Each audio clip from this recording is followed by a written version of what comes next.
You are now listening to the Checkmate Arcade Podcast, episode 200, recorded on November 11th, 2014, brought to you by Frigid Blast Studios in association with NoobReview.com.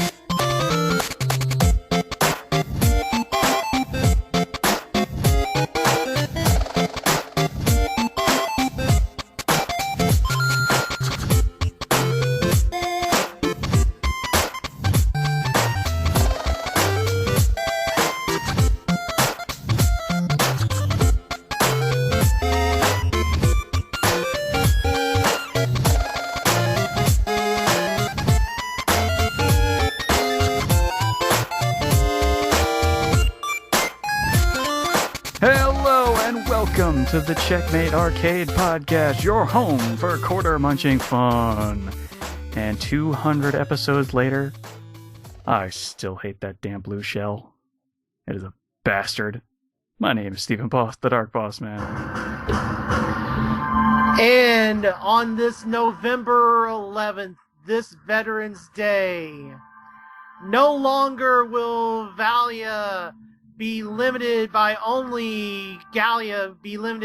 PS3 owners to fight the Empire. No, on this glorious day, the fight can expand worldwide to anyone with a PC as one of the greatest games of the previous generation. Valkyria Chronicles has released on Steam worldwide.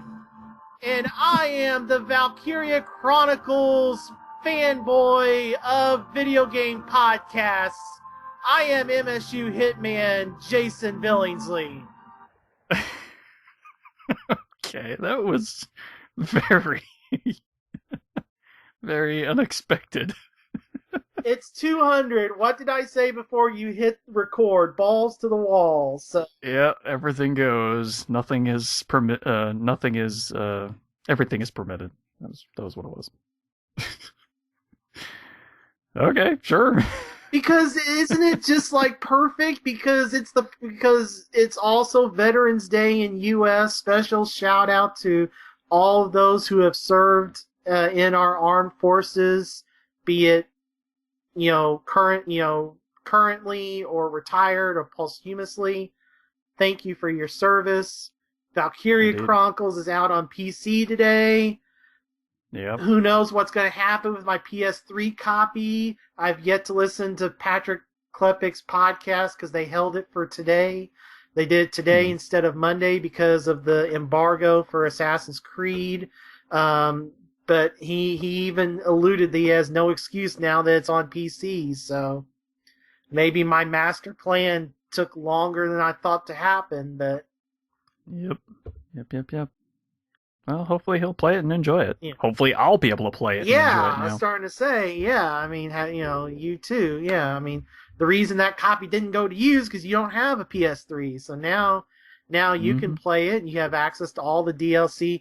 You can play it. I assume it's going to have controller support, so that's just going to be hilarious. I would hope, yeah. That would be hilarious to play that with a Xbox controller. It's just kind of funny. I mean, not really, considering it's anything on a PC is what I play with. Because it was controller. a long time PS3 exclusive. I know why you're saying that. Yeah. I'm just saying it's not really that odd to me. Well, right. Because I play every PC game that has controller support with the 360 controller. Right. I'm just trying to make a fanboy funny. I know. Because it's episode 200, and some of my favorite moments of podcast past is when I do something crazy like that. Like, remember episode 30 something? I did that with the PSP.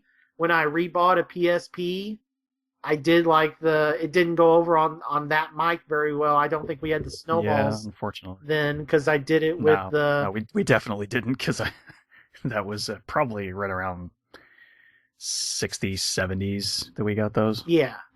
And then I did it when I got the Vita with Persona 4. Yeah. And then today it was helped because, and that's why I said before the episode, you have your headphones on. I was like, let's just say yes. because I had to play the Valkyria Chronicles theme over the speakers for it to come through. Mm. But those have been some of my favorite moments. I mean, there was also the one where I was going to the midnight and I just acted like I left and you didn't know I was joking. And I just left you hanging there for a couple minutes. Yeah, that was interesting, to say the least. I mean, we've had some fun. I mean, we've had some fun moments with different guests. We have, unfortunately, because we had to change the day we were recording, so we couldn't really get anyone else on. yeah, Saturday was just not going to be a good day for me to be in this kind of a upbeat mood. So yeah, a bunch of things happened. Yeah, that and I needed to play a few more games, which I did get that taken care of. 2 of the games on my list were played since then. Yeah. No. 2 of those games got played since then. 2, 3, 4. So half my list. I would have had 2 games less had we done it on Saturday. Okay. Of the, 5 that I have? Yeah. 2, 3, 4, yeah. Well, so I would have only had 3. We had reasons for the delay, and it worked out perfectly because it's Valkyria Chronicles Day. It's Veterans Day. It works out perfect. Episode 200.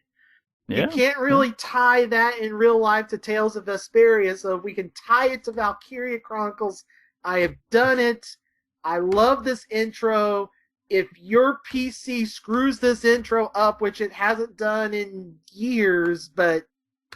Well, thankfully, yeah. But my PC almost screwed up today. If this... Oh, God, yeah. What the heck was that about? I don't know, because I was literally listening to YouTube before you called, because I had it on busy because I was finishing my lunch, and then it was like, oh, we can't detect your sound card. I'm like, what are you talking about? I can hear Steven. I can play whatever, and it comes through. And then my PC gets a blue screen when I restart it. It gets a blue screen trying to shut itself off is what happened. So something got real screwed up. I don't know, but all right. Good old driver issues. Yeah. Ain't it fun? Yeah. Good. All right. I love this intro. Well, not only do we have the tie-in with Valkyria Chronicles, we also have the tie-in with Borderlands, the prequel. And that damn American flag gun laser. Oh, yeah. Because frickin' hell, that's a good laser. Yeah. Because why would you not want to set everything on fire with that laser? The fire starter. Well, and you also played Advanced Warfare, so... Yeah, surprisingly. I enjoyed it. It's not Ghosts. It's not Modern Warfare 3. It was actually good. I'm surprised. But yeah, really good game, apparently. Yeah, I'm waiting for a chance to get to play the PS4 version, but... Except for some of the multiplayer issues, but that just happens with every single one of their multiplayer games released. So, Oh yeah, I'm reading about problems with Halo today. Oh, there's problems with freaking every single one of these multiplayer games lately. I don't know why. Well, hey, guess what? That's not going to matter in a week. Why? Because the biggest single-player game of the year comes out next week, Steven. Oh, that's right. Yes, the game you're on the hype train for. Yes, my precious chest will come. Yes, come to me. Okay. Little on the creepy side. Dragon Age. Far Cry 4. Yeah, you can have Far Cry 4, it's fine. And I'm going to go all over the Himalayas, man. I'm going to get some fun with those elephants. Is that going to be another Ubisoft release day embargo, noon Eastern release day, fun times? Probably, but I don't care because I know that game's going to be good. Okay, we'll see. Figured Unity was going to be good too, and it seems like not so much. Nah, I was dubious on that game, but I wasn't thinking it was going to be terrible. after seeing some of the reviews, it looks like it's absolutely terrible. Yeah, let's put it like this. I'm more excited to go try to find a copy of Rogue on 360 at Redbox. Yeah, methinks perhaps having two different games be in production for the same series to come out on the same day maybe didn't help the one game, at least. Yeah. Probably didn't help both, though. Yeah, and I mean, it's just before you ask, well, Jason, Family Video has a $20 refundable add-on charge to any title they deemed a hit, FYI, likely to be rented, stolen, and never brought back. So while something like a Shadow of Mordor may slip through and I can rent week of and not, have to pay that, any Assassin's Creed, any Call of Duty, any sports game is going to be on that list. That seems like a bad way to do it. Well, wouldn't it make more sense just to have a credit card? Family Video is famous for not requiring a credit card to sign up for an account. That's okay. That's their philosophy. So, well, I mean, it would make more sense if it was either a credit card or small deposit. Yeah. Whatever. Yeah. I actually helped change their policy because they didn't used to post it. Like when they first implemented it, they didn't tell you about it till you got to the counter, and I raised holy hell. Yeah, that's definitely something you'd want to know beforehand. Yeah. Because I literally had come in there off a free coupon, because they send you like free coupons if you haven't rented in a while. Yeah.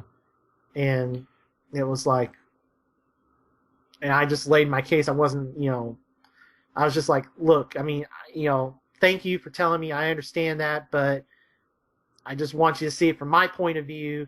You sent me a free rental coupon. I come in for that free rental, and I'm told, oh, there's a $20 charge. Yeah. And I don't carry cash on me, so because that $20 charge, and then it's going to be refunded and sit, for a couple days, and yeah, I just. Mm-hmm. And Redbox doesn't stock. There are limited places that stock new gen stuff in Redbox. I don't understand why they're not putting new systems in the Redbox, but whatever. So they're still limited to 360 PS3. So long about way, that's why, hey, Rogue, I could probably find Rogue in a Redbox somewhere around here. Yeah. So I might try that out before the next episode, because I have about a week to fiddle around with stuff, and then Dragon Age happens. And then I'll tell you, like, my list might have like one or two other games that I'll talk about here this week in a bit, and then the rest of it's going to be Dragon Age.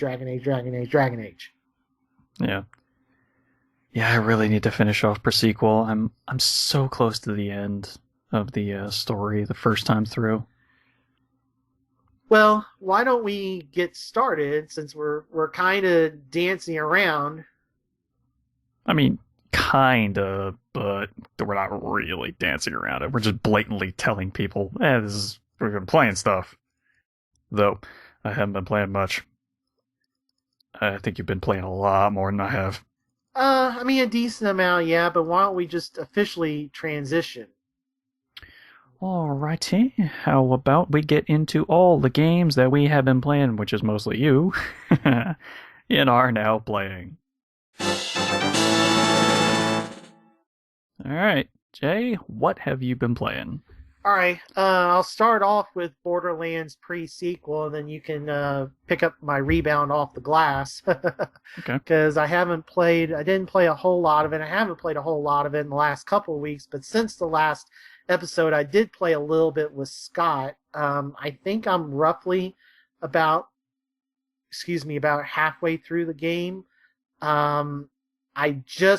We just created what was a significant boss in the early parts of Borderlands 2. I'm trying to dance around spoilers here. So, I'm trying to think what that is, and I can't think of it. Yeah, nothing's coming to mind at the moment.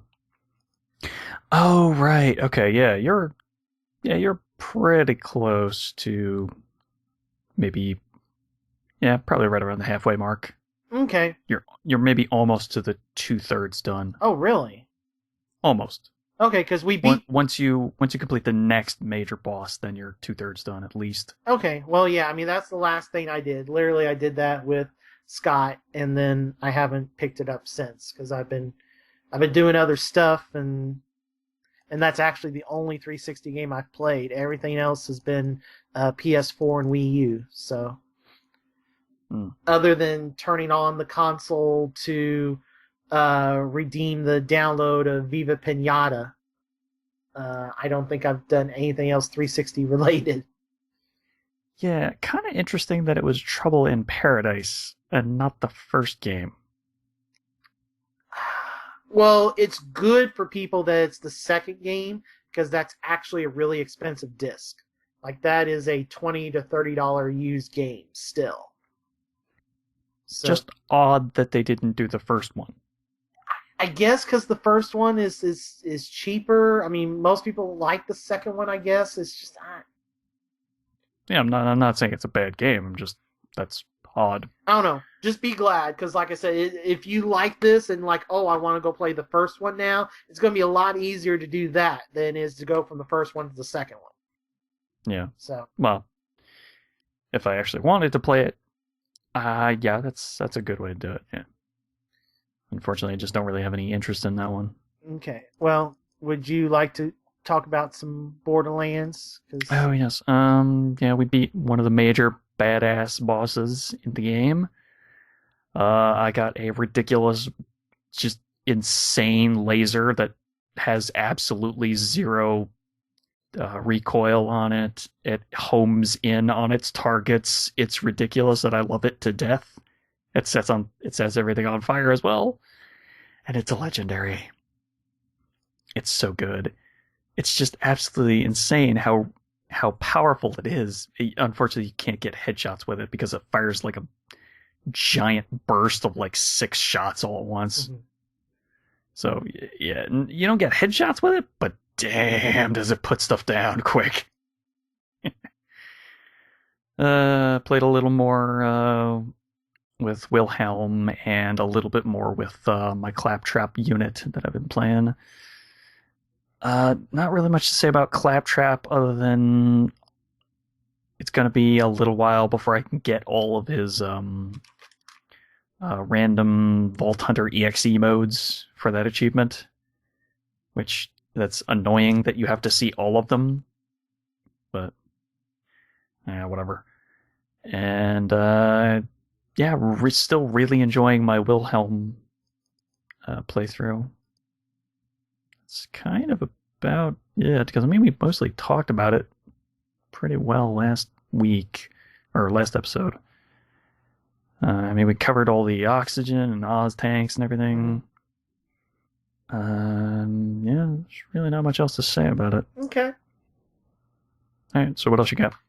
Middle Earth: Shadow of Mordor. I beat the campaign. Still really dumb that game is coming to 360 PS3 severely gimped. I just I'm morbidly curious about how this is going to play out. Yes. I really want to know now. Yeah. But I do not understand that if they're going to take out the biggest, most innovative thing they had in that game. And see, the problem is, and I mean, this is kind of a thing with the press. I mean, the press acts like the older consoles don't exist. I mean, this isn't like the last generation where the OG Xbox was clearly cut off. I mean, PS2 was still going strong and stuff, but like, with all the other games coming out, I doubt anybody even reviews this version. I mean, it's not like WWE where, the new version has got all this new stuff, so that's going to warrant a different review.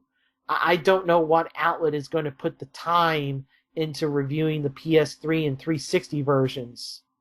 Well, I would have to at least think a couple. Yeah, but like you... At least a couple of the bigger ones. I'm just morbidly curious how that game... Because literally, like, after going through now, granted, this is weird. I mean, the game is designed like an Assassin's Creed, but I really didn't do many of the side quests.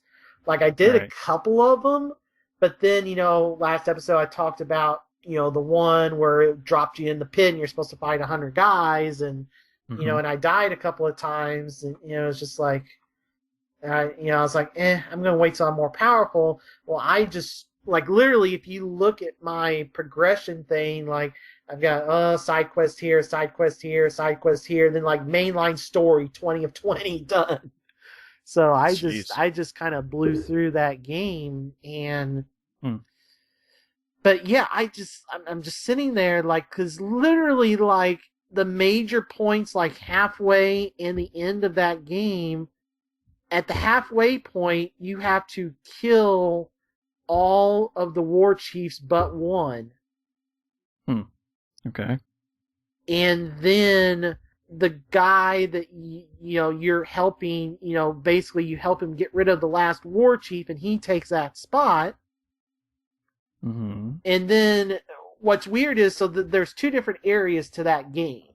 So there's like the dreary, no grass, just mud and dirt everywhere section. And then you go to a new section that actually has trees and grasslands and water and basically where all the food is grown for Mordor. And you go to that area and you literally have to put friendly war chiefs in all the spots so that you can control them. Like you have to brand a captain and get him up into war chief. And you have to do that for all 5 to trigger the end of the game. Huh. So how in the hell are they going to do that on 360 PS3? Because that whole Nemesis system doesn't exist. I don't know. That's just... I have no idea. Yeah. I don't know how that game's going to work. Warner Brothers didn't want to do it. They should have just done what Dying Light did and just be like, that's it. Sorry, guys. Yeah, just cut it off. Yeah. Just cut it off.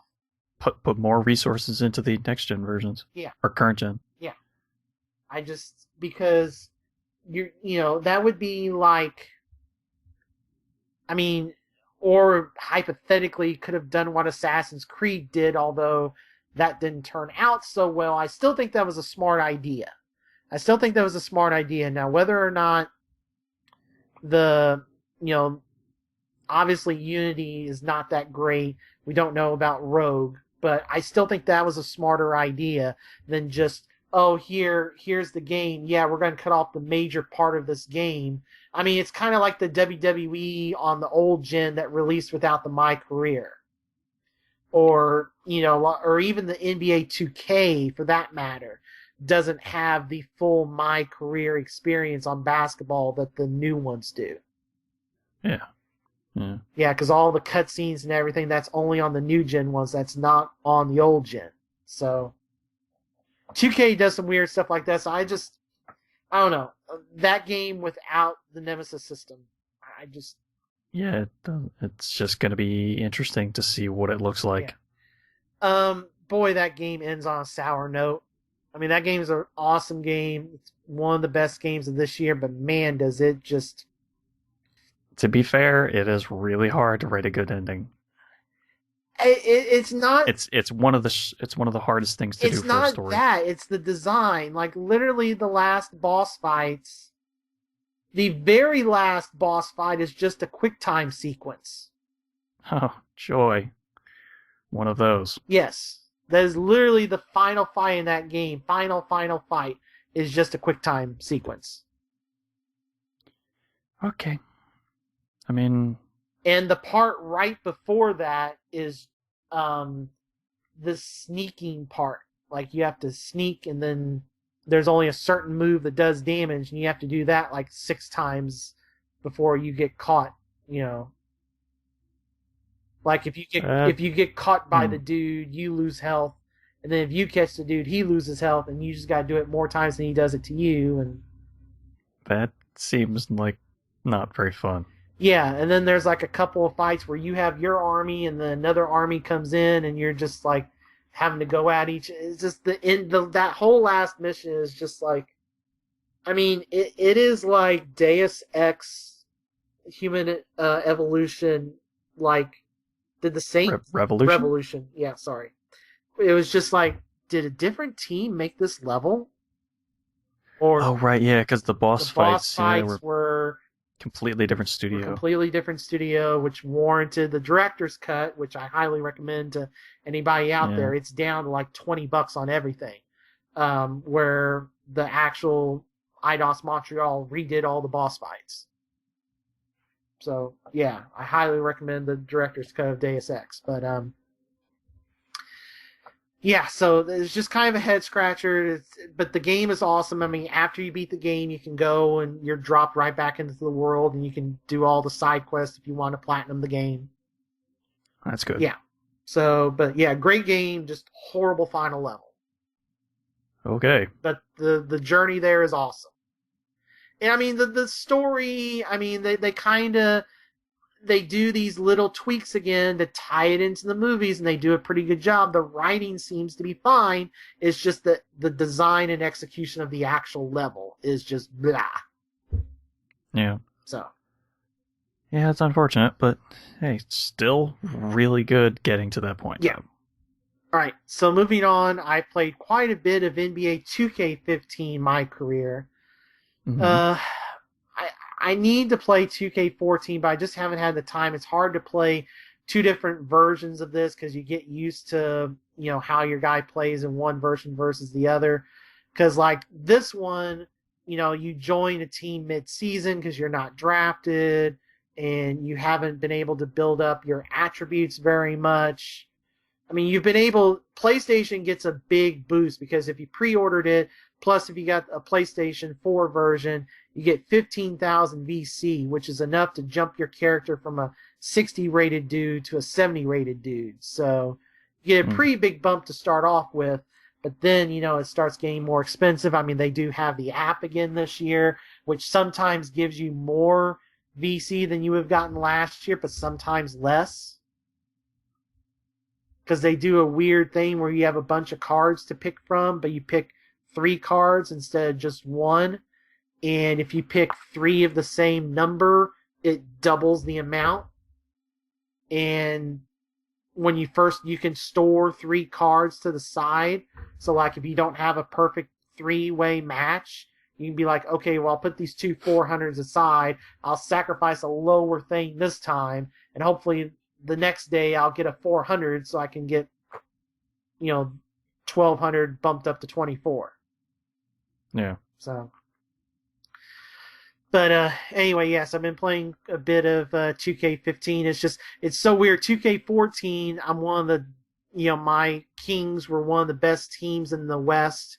We're like the 3rd or 4th best team in the Western Conference. We're a legit NBA, you know, finals contender, a legit playoff team, playing really well, even with injuries. Whereas in 2K15, I'm with the Atlanta Hawks. We're fighting just to be the 8th seed, the last playoff team in the East. Team just doesn't play very good sometimes. Like, I'm trying to distribute the ball as a point guard, but sometimes, like against Miami, I just had to take the game as like, okay, we're down 12, F it. I'm taking every shot now. And it actually got us tied almost by myself in the last 2 minutes, only for Dwayne Wade to hit a buzzer beater to win the game. That sucks. Yeah. So I mean, it's kind of weird with that. I'm still, you know, on 2K14, I'm rated like 90 overall already. I'm rookie of the year, no question. I'm probably going to be the MVP of the whole league. Whereas in 2K15, there's this weird bug that they still haven't fixed where there's no way for you to be rookie of the year. Even if your stats warrant it. Like, I'm the number 1 scorer among rookies. I'm like 2nd in assists. And yet I'm starting now, which a lot of those other rookies aren't. And yet I'm not going to win Rookie of the Year. I'm not even in the top 5.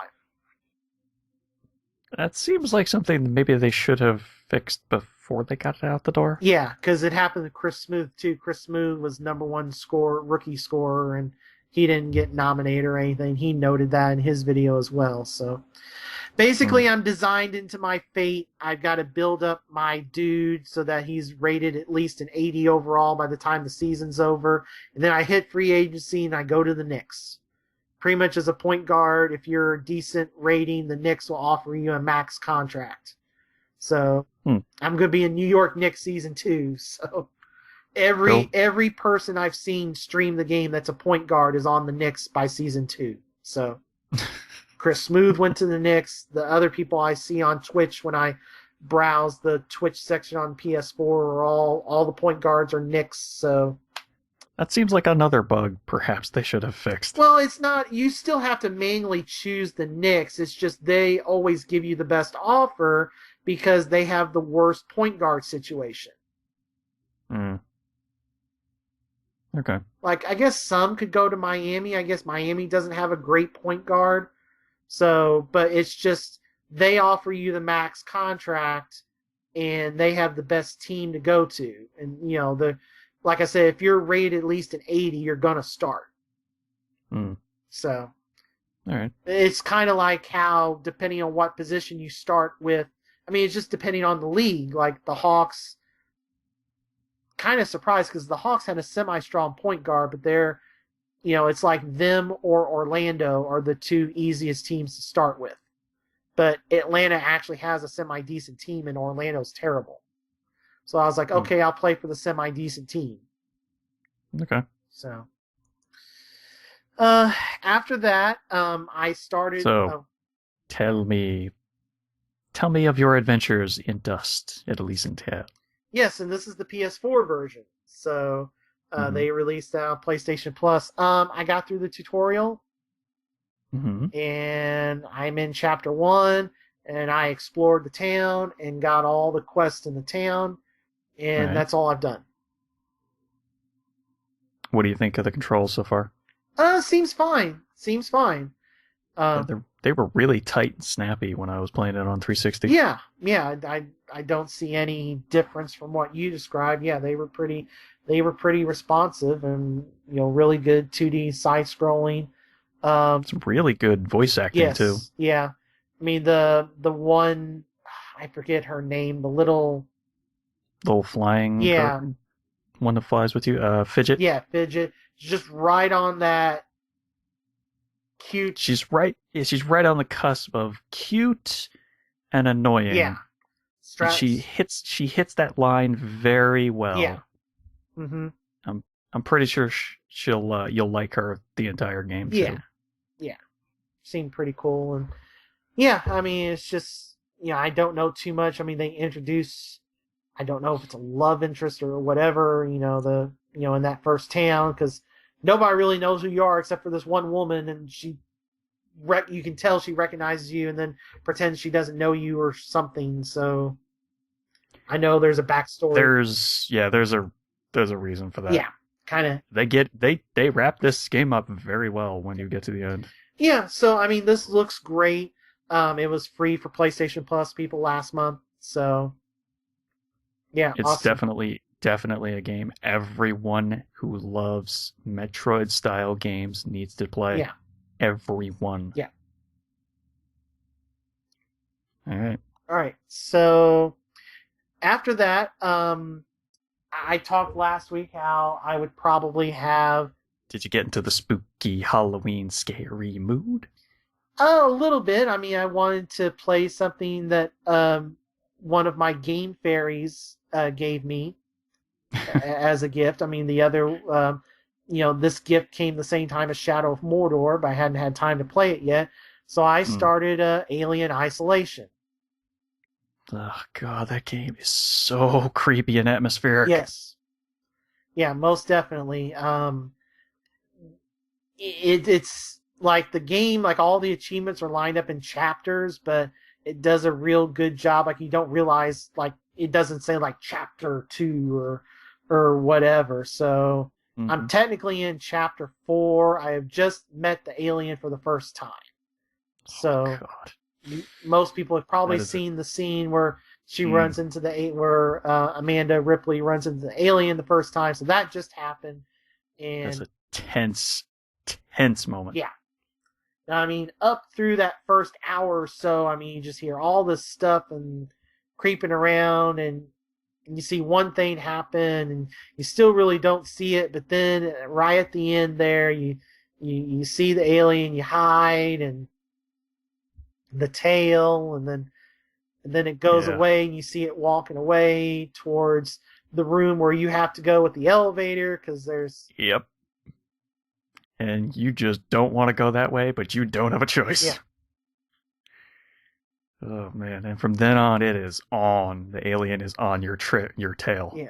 So I'm on. So I didn't play much past that. I'm on chapter 4. Is mainly to do. That's where they introduce the average Joes.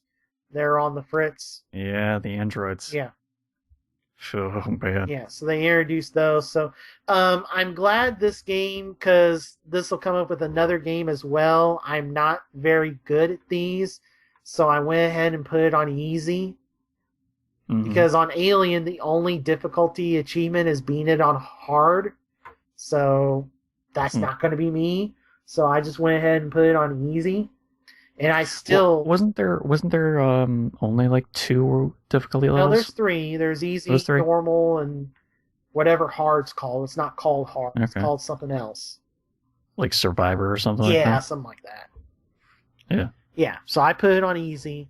And I still died twice. Like, I died chapter, before meeting the alien, where you first, get introduced on how to sneak around humans and stuff. I mean, Yeah, you die quick because you're fragile. Yeah, I mean, even on easy, it was like 5 shots and you're dead. And then chapter 4... There must be a better way to take on the androids, because I kind of wandered into the androids' point of view, and all I had was the pistol. And yeah, no, that doesn't do anything to them really.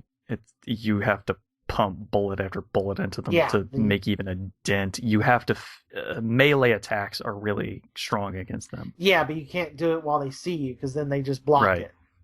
Yeah. Yeah. So there's a stun baton later on. Ah, okay. It helps. Yeah. Okay, so like I said, I mean, that's where I got to, and then I got to playing another game, which I'm getting ready to talk about now. So, yeah, I mean, definitely creepy. If you're wanting that style of game, this is it. I know IGN gave it kind of a low review. The game is hard, so don't be afraid. It has flaws, yes.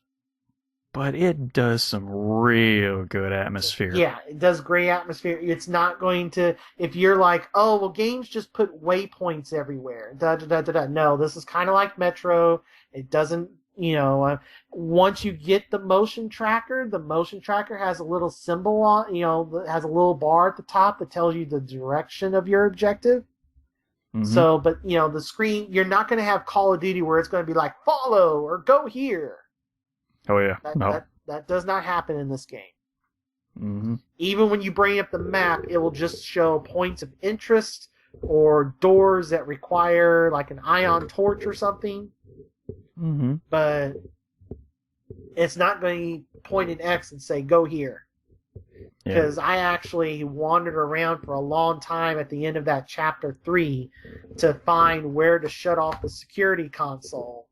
Because that's what triggers, well, you have to shut that down, and that's what triggers the alien dropping down and triggers the, now I can advance. And now you're stuck with the alien. Well, I got past him, like. No, I'm with having him hunt you. Right.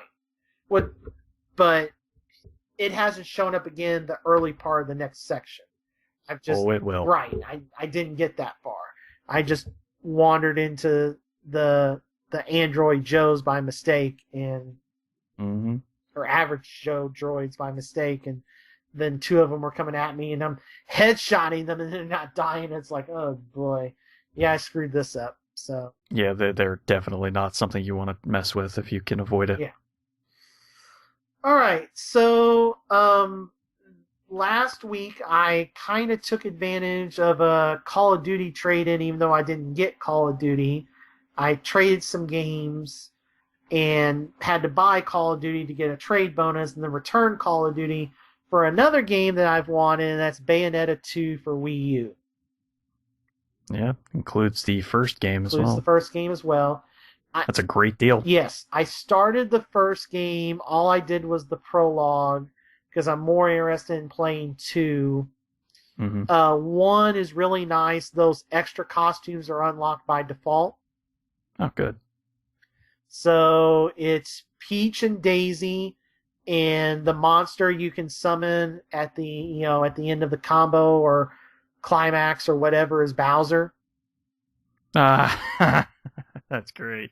And then Link has a shield, mm-hmm. and then Samus has the blaster and some other ability. She has the screw attack. She has the bombs when she's running. Okay. I think that's it. Yeah. So I didn't play a whole lot of Bayonetta. I just put Bayonetta in 1. I did the prologue, or the intro, and then the prologue. So, but I've played a little bit of that on 360. I was more interested in 2. I haven't quite figured out. So this was the other game that I put on easy, because I'm not very good at these games. Mm-hmm. It seems like now 1, I haven't really figured out how, because it says easy automatic, but I was actually controlling Bayonetta, so I don't know what exactly all happens. 2, they do a really neat thing where if you put it on easy, they give you this item you can equip that will essentially do the combat for you, but you don't have to use it. Like, I don't use it. Like, I don't have it equipped. All right. But I'm still, I will say that it seems like you don't lose as much life on easy. Like, there's... Well, that's probably what it is, yeah. So I figured, because I think all the stuff you buy or have, whatever, carries over, I would imagine, between playthroughs or whatever. So, like, I'm doing it on easy. I think so. Yeah, I've bought all the techniques.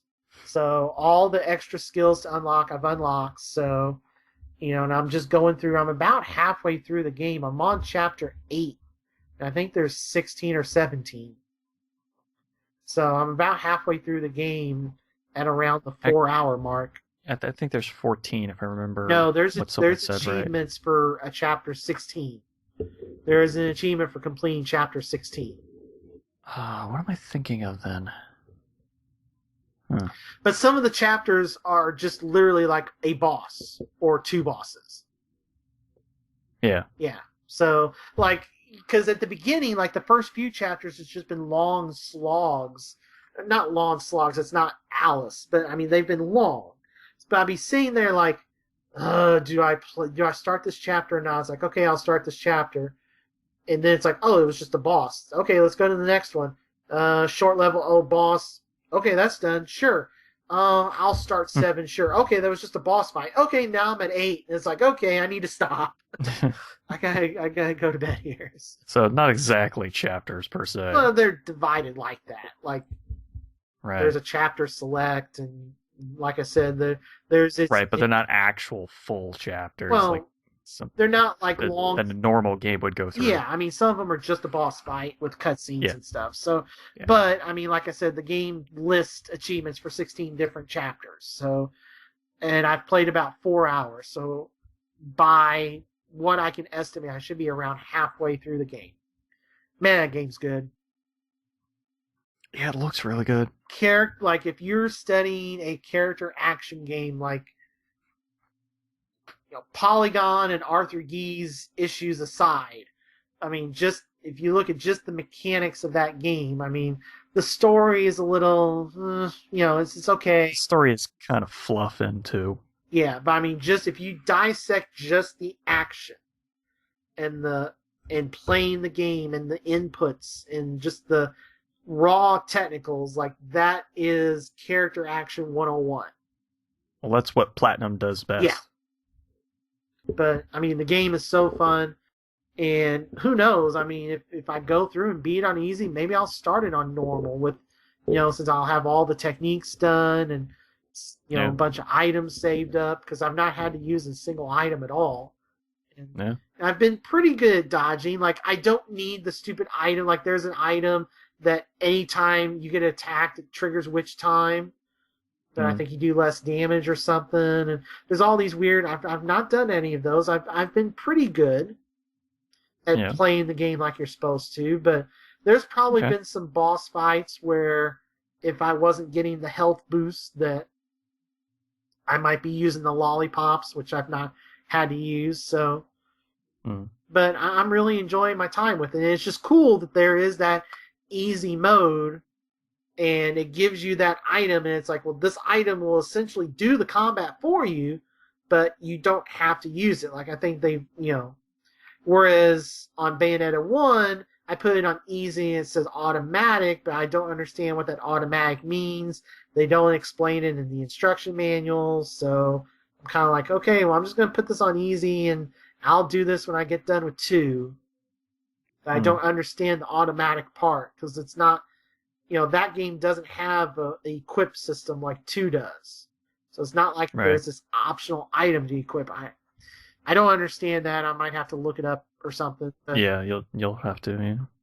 But yeah, that is such an awesome package. You get the best version of Bayonetta 1, you get Bayonetta 2. I mean, that game, if you are a teenager to an adult with a Wii U, that game is just awesome. You can play it on easy to get your feet wet, and then go for normal or hard.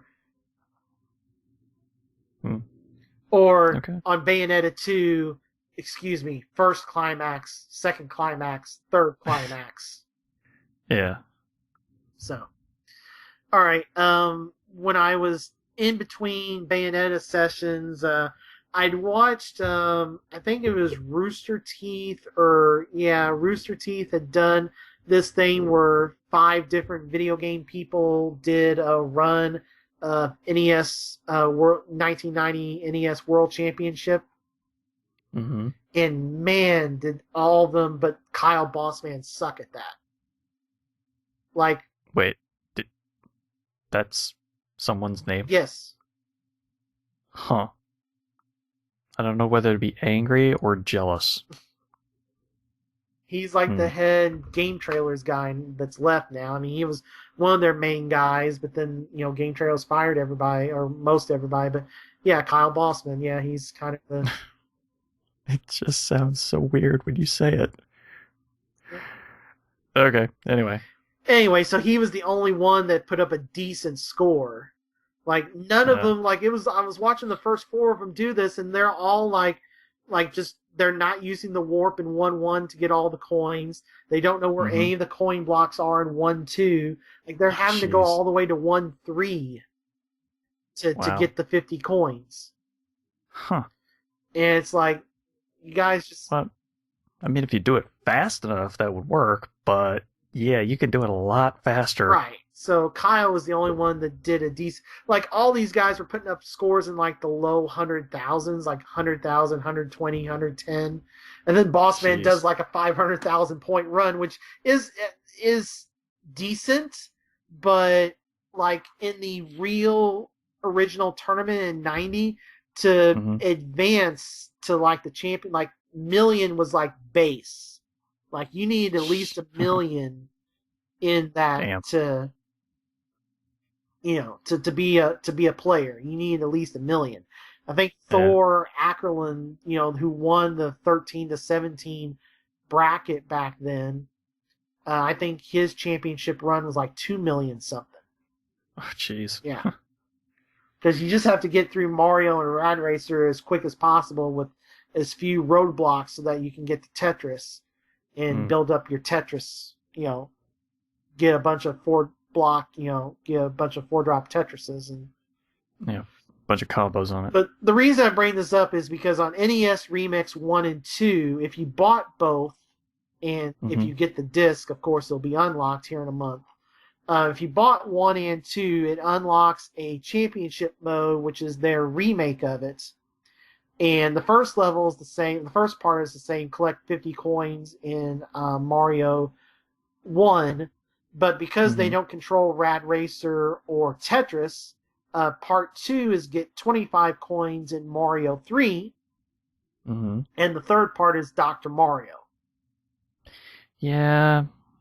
Dr. Mario is just not the same. Right, but that's all Nintendo had. So it's a nice little homage. I mean, they could have done, like, Don't you dare say Wario's Woods. No, I'm not thinking of Yoshi? that one. Or Yoshi's Cookie. No, not those. The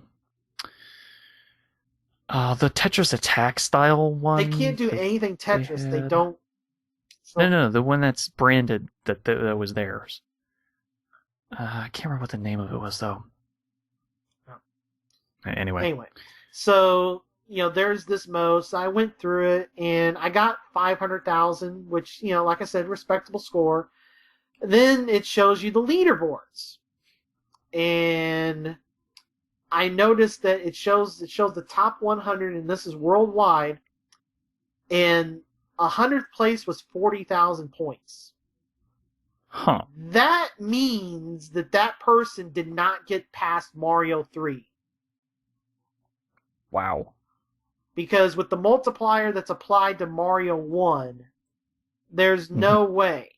I mean, maybe they got through Mario 2 and saw the first screen of Dr. Mario, but that also got me to thinking, if a 100th place score is this low, did less than 100 people buy both of these games digitally?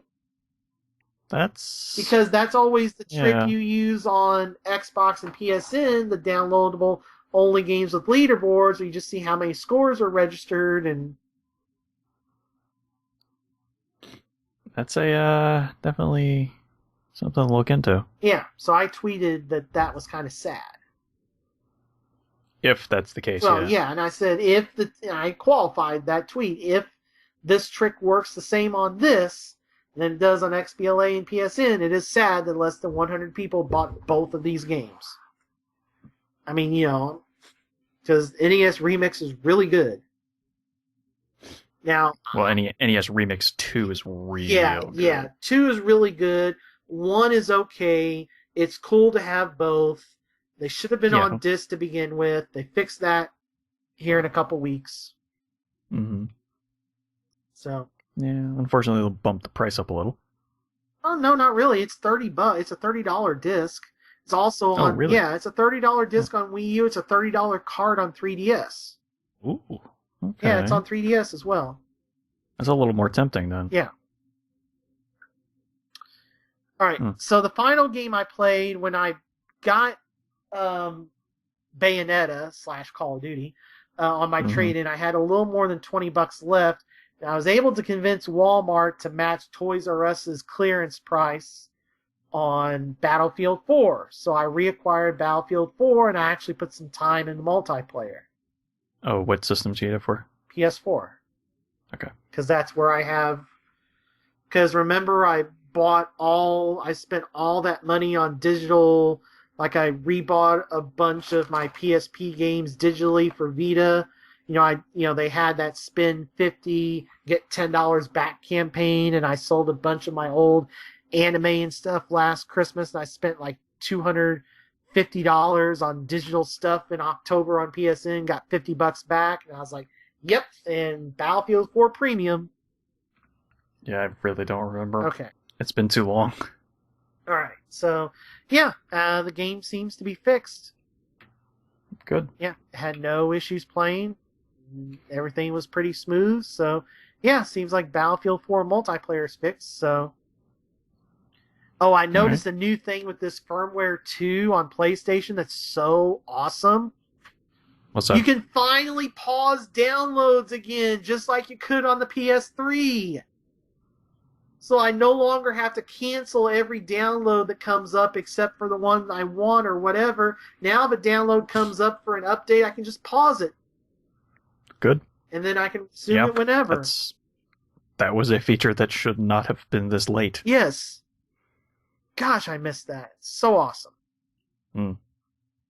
Well, they're getting there. Yeah. It's taking a while, but they're getting there. All right, so that's all that I played this week. Steven, what else have you played? All right. I guess we'll start with the handheld stuff, just because that's real quick. Played a bunch more Mario Kart 7 for 3DS. Finished off all the 50cc tracks, and yeah. Damn. Every single race. One time, as I'm in first, I'm gonna get hit with that damn blue shell. Every single freaking time. Man, that's so annoying. Well, if you had Mario Kart 8. Yeah, and I'd have a way to get out of it. But, yeah. And then I started on some of the 100cc tracks as well. Mm-hmm. Man, there's a big difficulty jump. Because I still placed and got the first place trophy, but I didn't make first place in every single one of those races. I remember Ross talking about that when he was big into Mario Kart. It's a huge jump. It's like so drastic. I am just so far ahead of everybody in the 50cc stuff that there is nobody even on the map behind me. Yeah, as soon as I moved up to the 100cc, they were neck and neck, and 2 or 3 of them were always in front of me. It's ridiculous. I had to switch out some of my cart pieces just to get a slight advantage, but even then, it's not really much of an advantage because I lose a little bit of my cornering control, which I don't know if you've played Mario Kart, anyone out there listening, but it's all about the corners. Because you want to be drifting constantly. Because if you're not drifting, you're not getting those special speed boosts as soon as you come out of the corners. So, yeah. Yeah, it's definitely a huge jump from 50 to 100. I am extremely interested to see how just absolutely insane it gets on 150cc now. So I might have to just skip over to 150cc just to see what happens. But I'm gonna keep going with it. Definitely gonna keep playing all the tracks on 100cc, and then if the 150cc is not just stupidly ridiculous, then I'll play through all 150cc stuff as well. Alright, then I also played a special demo version, in their words, for Pokemon Omega Ruby and Alpha Sapphire, the special demo version for 3DS. Let me guess, this is the unlimited playthrough demo? I guess. It was something I got in a code. Yeah, I didn't get that. Email. You're not missing much. Yeah, it was Pokemon, but I was more concerned about getting it to give to you because, it was like, well, the Smash ones they gave out were unlimited plays, whereas the Smash one from the eShop had the limits. So correct. I kind of figured they were going to do that again with Pokemon, but you got it, so that... Yeah. Yeah, it really wasn't worth it, though. It's kind of not a great demo. It's super short. You have less than 10 battles in the entire thing before it hits the end credits. Or the end point where it goes, bah, and then goes back to the title screen. Right. It's like, hey, maybe we'll see each other again on another adventure. I'm like, oh, okay, good. So you're just going to end like that, all right. Yeah, you get like less than 10 battles. You get to catch one Pokemon, and that's it. It's really not a great demo.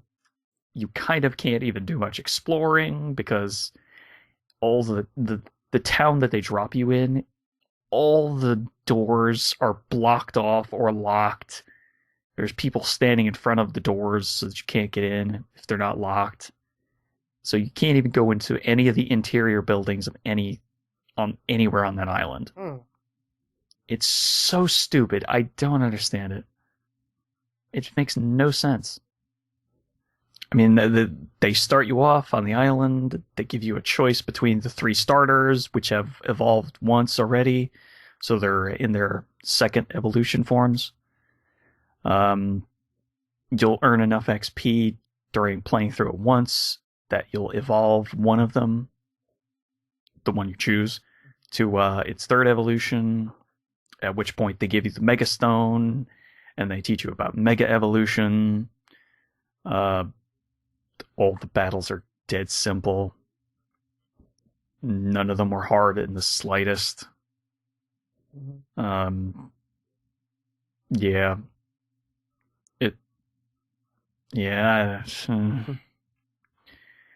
The demo did not instill any kind of confidence in me that I would want to continue that adventure in that world. Yeah.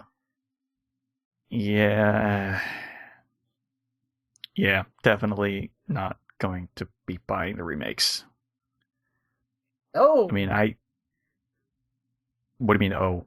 Oh. Okay. I had no plans to buy them in the first place. This demo did not change my mind in the slightest. It just, in fact, it reinforced my not wanting to get this version of the game. So, it's more Pokemon if you're really desperately looking for more Pokemon. Maybe the full version is good for you. I wouldn't bother with the demo version unless you're absolutely dead set on getting a free Glalie to transfer over to your full version of the games. Other than that, it's really not worth your time. Alright, then we'll move on to PC with Hearthstone Heroes of Warcraft, which had some big news come out of BlizzCon, which we'll talk about soon. Just played a couple games, got enough gold to buy a new pack. Pack wasn't that great, so I got a bunch more dust out of it, more than anything else. Not really much else to say per se. Yeah, just a couple games, the one night, and that was it. Alright, on to 360 for the 2 games that I was playing the most of, and that was Borderlands the Prequel, which is kind of not really much else to say. Yeah, I really not loving the story. But other than that, not really much else. And then the final game that I was playing so much of that I finished the story, the single player story at least, for Call of Duty Advanced Warfare. Now, I'm playing it on 360 with high intentions of moving over to a new system whenever I actually get one. Yeah. So, is the game any good? The single player is pretty freaking awesome. It actually goes back into a fairly good balance of action and the quieter moments when you're walking around not actually shooting people in the face with all those fun guns that they give you.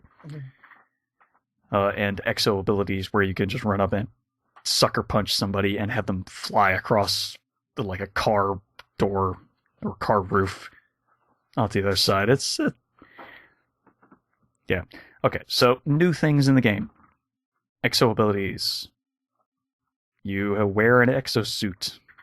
It basically gives you double jump and dash capabilities.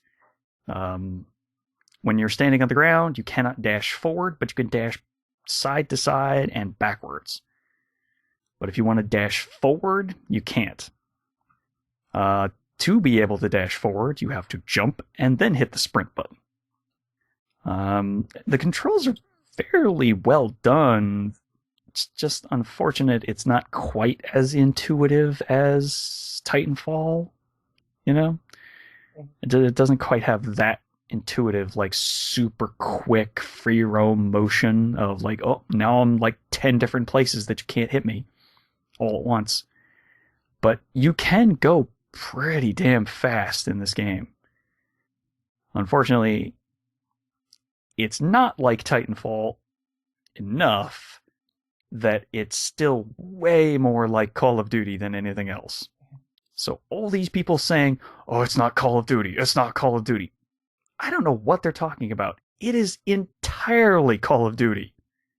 Just with the added ability to get to high locations in a slightly higher speed fashion. I think that's what it is, because I mean, I remember I shared Maximilian's review of the multiplayer, and just the just the elevation changes everything about the game. But not really, though. That's the thing. It only changes where you need to be looking, but that's it. I mean, you always had to be extremely concerned about your surroundings in all of the previous Call of Duties anyway. Now you just need to be more concerned with, okay, well, is there somebody on the roof? If I jump up there, is somebody going to see me? Kind of thing. That's really all it is. But you do get enough tools in your belt with the dodging abilities that you can get out of the way of somebody trying to shoot you off of a roof or something like that. Or jump up onto a roof to escape somebody trying to shoot you from behind. I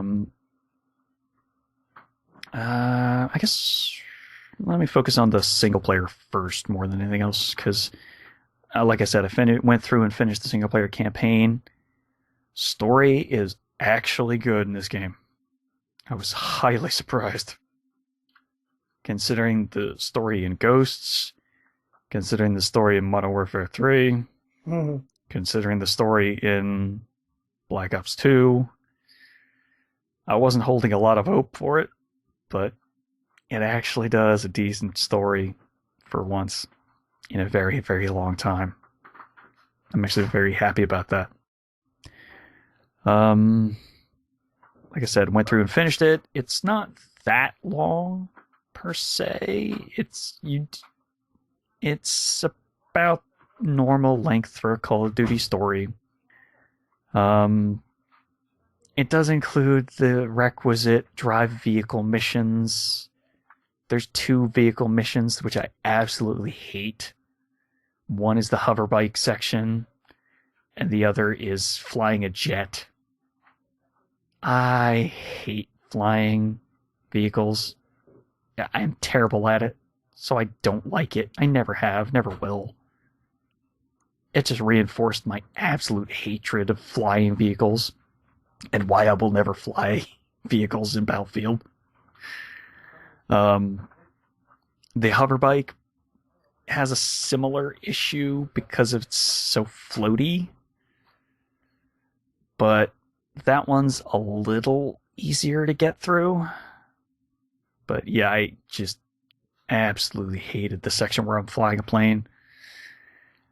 Other than those 2 sections, though, the game is still really well paced. It flows really well from one thing to the next. There's a lot of sections where there's downtime and you're not actually shooting. There's actual dialogue going on between the characters that's pretty good. Voice acting is really well done. It looks pretty good, even if this is the 360 version I'm playing. And I know it's the 360 version because, damn, I've seen some graphical errors. I actually stared through the gap in the world a couple times.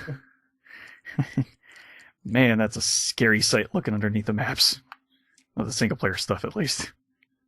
It's like, oh, that's what the underside of these polygons looks like. Frightening. Definitely don't want to see that again. However, since the recent update, I haven't seen any graphical issues, so maybe that fixed it. Don't know.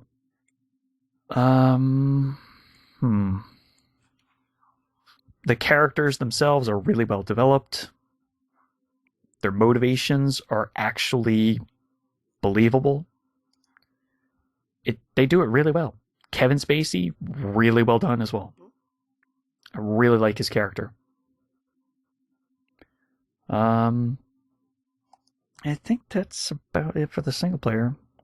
Unfortunately, I haven't played Exo Survival, which is the wave-based survival mode that they included in the game. I have seen it, so I know kind of what it's about. It's a little bit like Modern Warfare 3's wave-based survival mode. Mm-hmm. So if you've ever played that, you'll know what that means. It's basically what it is, from top to bottom. So I still want to go in and try it out for myself to see if there's anything special specifically that it does that any of the other modes don't. Then there's the multiplayer, which we talked a little bit about previously. Yeah, it's Call of Duty. It's just you have the ability to move a lot faster. So far, I haven't really found any guns that I hate except for the laser weapons. My God, why are they so underpowered? Good God, it takes so many shots to hit somebody and kill them with both of the directed energy weapons that they give you. One that's an automatic, and it's the EM1. And then the other one is, I can't remember the number that they give you, but it's a semi-automatic energy weapon that has a really long range, but it does it's like shooting a spitball at somebody. And if they're moving around like crazy, you are not going to hit them with that thing. It just makes no sense why they even included that thing if it's not going to hit somebody and kill them within 2 to 3 hits. It took me like 4 hits, 5 hits at times to kill somebody with that thing. It's ridiculous. Some good inclusions in the multiplayer. Firing range. As soon as you create a class, you can hop into the firing range immediately to try out your loadout. Okay. And see if you like the gun. That's cool. And your attachment combos. Very, very happy they did that. It makes it so much easier to understand if you're going to like a gun or not. All the other weapons other than directed energy weapons. So far, I have not found a bad weapon. All of them I've liked a lot so far. I think I was in the 30s when I stopped the last time. I think I'm like 30, 31, something like that. So I'm not too high leveled at the moment because I haven't really been spending a ton of time with the multiplayer because there's a lot of lag issues. And the lag issues are exacerbated by the fact that the matchmaking is not based on best connection. It's based on true skill. So it tries to match you entirely based on true skill, not on who has best connections. Which causes a lot of problems because there's a lot of laggy matches because of it. Yeah. The very first match they put me in, as soon as I hit go on multiplayer, it was so laggy I could barely play it. It was ridiculous. After that, it got better, but was still laggy a lot. The last time I played, not yesterday, but the day before, I actually had 0 lag, so I don't know. Go figure. So it's very inconsistent. So I don't know. Yeah, it's kind of it. They also added in things like supply drops, which are essentially what Mass Effect 3's multiplayer mode did. Right. Where you'll randomly get, oh, here's a supply drop, and there's a pair of pants for you to wear. And the pants will have a time limit on them. Because why not? However, if you don't like the pants, because why would you need to have a pair of pants? they give you so much free stuff in that game, especially for playing through the single player, that you will not want for extra pieces of clothes in that game. Because you can just sell that for either XP or time double XP, right? Yes, you can exchange it for straight up just XP to level yourself up. Yeah. So I think the minimum is like 500 XP, and I think it goes up to at least 2,000 for super rare stuff. I remember Jeff Gertzman talking about that on Bombcast. Yeah. Why the hell would you keep those pants if they're worth XP for you? So every time I get clothes that are worth XP, they're XP'd. I am not keeping them. I don't need them. I am not in this game to look at my soldier. I am in that game to kill other people. Yeah. Or play to the objectives. Yeah, they've added a couple new objective modes. Uplink, I haven't tried it, but I know enough about it that it's basically oddball from Halo. Mm-hmm. You grab a neutral ball and try to get it into the opposing team's goal. I think that's the only new mode that they added, if I want to say, but I haven't really explored the objective modes. I've mostly been playing Team Deathmatch right now. Yeah. Also, out of those supply drops, I forgot, you could also get variant weapons, which do something special. They'll either up the range, damage, fire rate, handling, what have you. The various different stats are mostly obvious in damage, rate of fire. Things like handling, though, are not quite as obvious. Handling is actually your hip fire. So the lower that number, the worse your hip fire is. So that's a little tip for everybody who's wondering what that means. Mobility apparently doesn't do anything. So go wild with that. If it reduces your mobility, doesn't matter, apparently. So I don't know what that's supposed to mean. You would think that would mean it's supposed to make you move slower, either aiming down sights or just in general, because the gun would be like heavier or something. No, it just doesn't do anything. All the other stats are fairly straightforward other than those. Yeah, the variant weapons, they can do some interesting things. There's one that really increases the damage of this one sniper rifle, which is a 2-shot sniper rifle. It's not 2-shot burst. It's 2 shots in the chamber before you have to reload. Mm-hmm. And it's weird gun because it's like you're shooting an explosive round, and if you hit the explosive round that you just shot with the second shot, the round explodes in a cloud of death. It's a really weird gun. I haven't been able to really get that gun to work in multiplayer, though, just because it is extremely hard to hit someone with that second shot if you don't kill them with the first. Because at that point, they're like, oh shit, I gotta move because somebody's sniping at me. So they'll dodge out of the way, and then you won't hit them with the second shot. Mm-hmm. Yeah, I really want to love those energy weapons, but they just don't do enough damage. Yeah, I got the Advanced Arsenal DLC stuff. The only ones I've been able to use are the EM1 Quantum, which is exactly the same as the EM1. It just has a different color scheme, and the AK-12 variant, which is just exactly like the AK-12 standard, just a different color scheme. I really like that energy shotgun that they added. It's super fun to use. It also pisses people off to no end when you hit them with it. Oh, it's so fun. Yeah, the kill streaks themselves, they're okay for the most part. But the really good ones are extremely hard to get.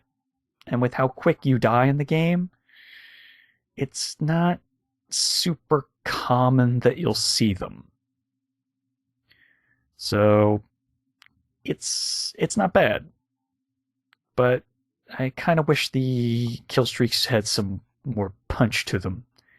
Now, you can customize your kill streaks a little bit more than normal in this game by adding additional features to them.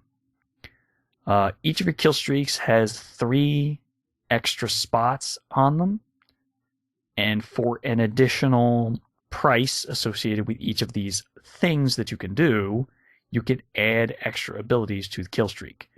So let's start with the UAV because that's the most basic one. The UAV can have extra time on the radar sweeps. You can have the radar sweep be faster to have the position update faster. You can have a extra boost to your assist points for each of the radar kills that your teammates get while the radar's up.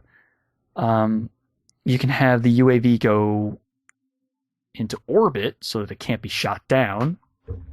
You can have it give you positional arrows instead of the dot to tell you which way the enemy is facing. And each of those has an additional cost that adds to the total, to the minimum you need to get to actually acquire that streak. So that's actually really interesting that they allow you to customize them the way you want to. So actually you can even make it so that even if you die, you'll still eventually get the kill streak. At least for UAVs and the lower point streaks. So it's basically like an assist streak, like the assist score streaks from some of the previous games. So that they persist through deaths. So that way eventually you'll just get them anyway. But those are, of course, the most expensive additions to the kill streaks. I think that about covers it. Other than the fact that kill streaks actually cost you a point from the pick 13 system to equip, and if you want, you could actually go without assist or kill streaks or score streaks.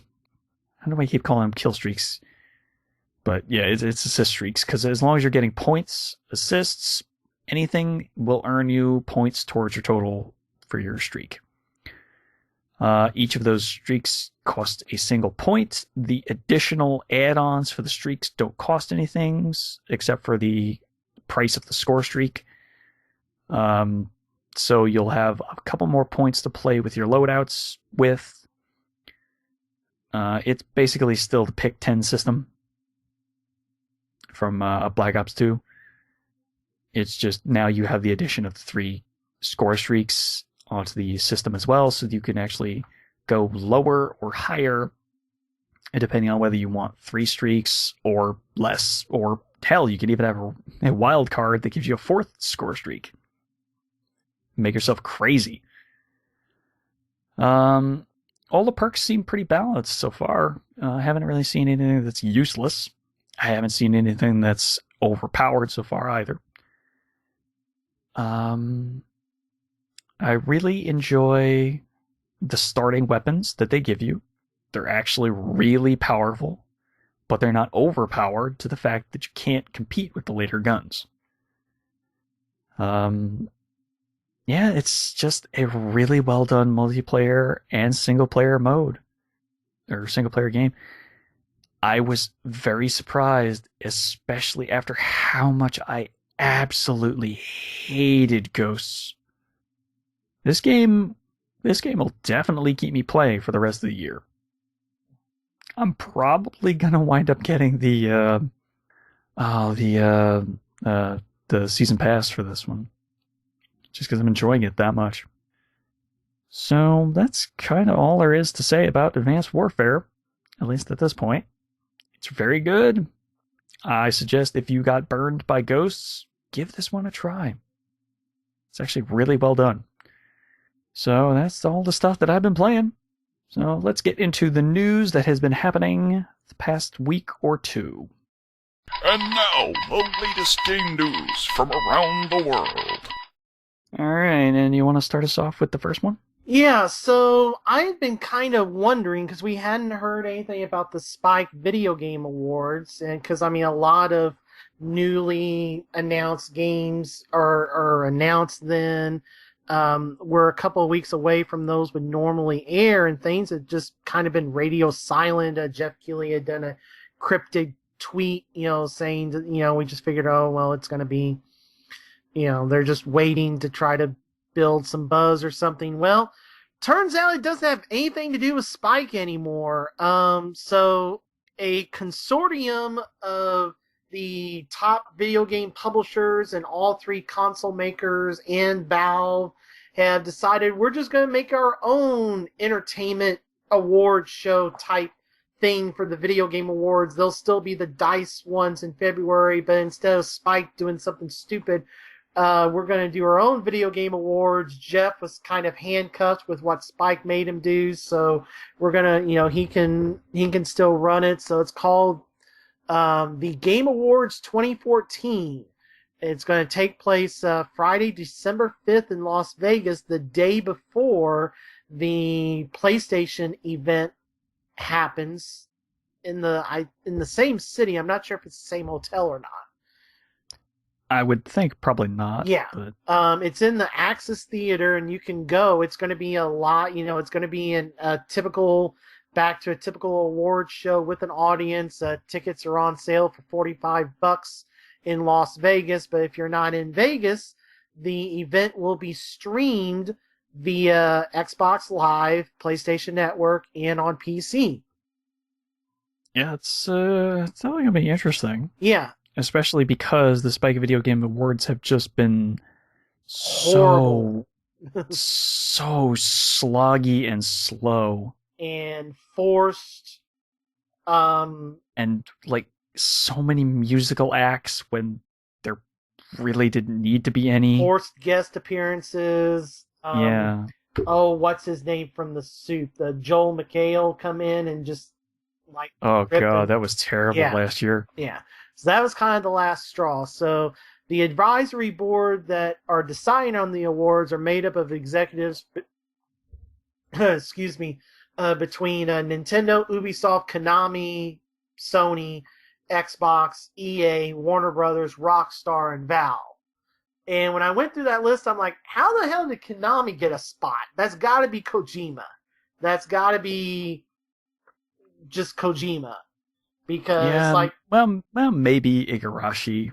He's not it. He's not there anymore. Right, but I'm saying maybe that's the legacy. Castlevania and Metal Gear, and that's about it. Yeah, but I mean, Kojima's the only one there. To me, that should be more Square Enix. That should be Square Enix, just for the sheer fact that that would cover both Japanese with Square Enix and IDOS with Western. I guess, yeah. I think that spot is more deserving. I think somebody like, Rockstar's there, but what about Take-Two? Take-Two's not there. Yeah. That's, well, maybe they... 2K's not there. I don't know. I would put Deep Silver should be there before Konami. You have a point. Because they've released so many more games than Konami at this point. If it ends up being that it's Kojima, okay. And it's just they say it's Konami because it's Kojima. If it's Kojima, fine. Okay. But if it's somebody other than Kojima, I'm just kind of like, what do they get a place at the table for? If it's made up of executives from the various companies. Well, Kojima is like president of Konami Digital whatever. They've made him a president. It makes more sense, yes. Yeah. But, I don't know. That was my only beef with it. But, so that's going to be the first week of December. And like I said, usually there's some hot trailers and announcements that hit around there. And maybe we'll see some more info like the December cover release for Game Informer saying that Just Cause 3 is coming to Xbox One, PS4, and PC in 2015. Yeah, that was kind of out of nowhere. I had no idea that they were developing it. Well, there were rumors, but I mean, Game Informer, with their ties to GameStop, do get some of these. These cover reveals are a serious deal still. Well, I thought they were still wrapped up doing Mad Max for next year. Yeah, that's kind of what I thought too, but Apparently, they're still on track to release it sometime next year. yeah. I don't know. Yeah. Oh, apparently Just Cause is in development in their New York City office. Okay. Hmm. Sure. Okay, sure. Yeah. I don't know how big their studio is, so I'm not sure. Well, speaking of a studio with a lot of different things going on. Yeah, like maybe a few too many things, but... yeah. Telltale's Game of Thrones series is supposed to start here before the end of the year. Is going to be 6 parts. Which is different because... I mean, that's one longer. Yeah. It's the story of House Forrester. I've never watched Game of Thrones ever, so... Neither have I, so I don't know anything about this. Yeah. All I know is there's dragons and swords and people dying constantly. According to South Park, the dragons are teased but never come. Well, no, there's this There's baby the one dragons. girl. Well, I know there's the one girl, but they... Again, this is all from South Park. That's all I know of Game of Thrones. Yeah. So I'm not the one but it just makes... I know there's pictures of her like with the little baby dragons, but it's like they promise Skyrim dragons that never come. Skyrim size like dragons. Yeah. It seems like... I don't know. This will be my introduction to it because I don't know anybody that subscribes to HBO, so I can't get HBO Go, and the freaking... It's so like even if you catch a sale, like Game of Thrones would be at cheapest $30 for a season. Like it's never on sale cheap. So the first... I'm gonna do you a solid. What? I'm gonna give you a little something later. Okay. All right. So first episode is gonna be called Iron from Ice. Okay. Did they say what systems?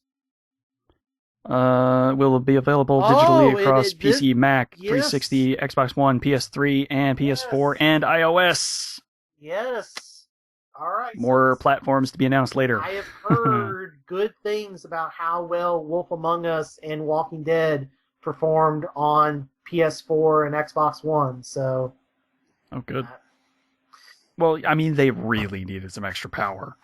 The PC version was always the best version to get, just because of how well it performed. PS3, it's turned off, like I've hard turned it off, and it lost its HDMI spot to the Wii U. Poor PS3. Yeah.